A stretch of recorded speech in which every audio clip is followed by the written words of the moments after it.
ọkwa ifuru ndị a dị na-eme facha obodo oyibo bịa lụrụ nwa mmadụ, nwa nọ na vileji, nwa dị 18 years 21 years gị bịa lụrụ ya gaa Lagos renteri ya ụlọ, tirie AC, tirie TV, dọwara ya ego laa obodo oyibo, gị mee expect ka ọ hapụ ịra anwụ nwoke ọzọ.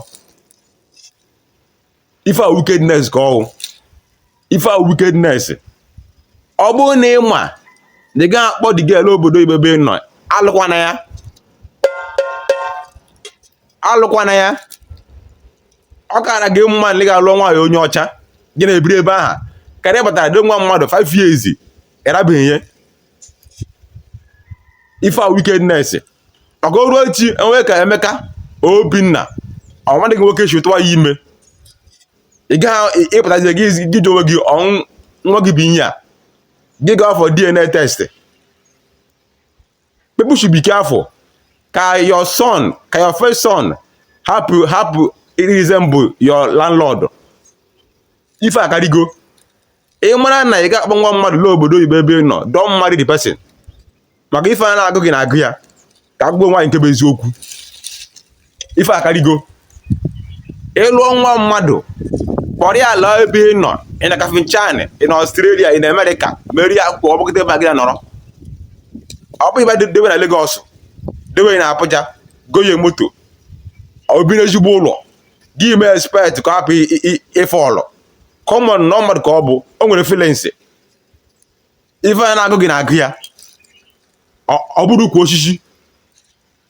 Ịma na ụfọdụ na-eme ha lụọ these girls these days, ha gbarafa ga gbaa ha ndụ, ịgba ha ndụ gị debe na Abuja, lazi America, na-ara nwaanyị ndị ọcha, na-ara nwaanyị ndị ọcha, dewe your wife na Lagos.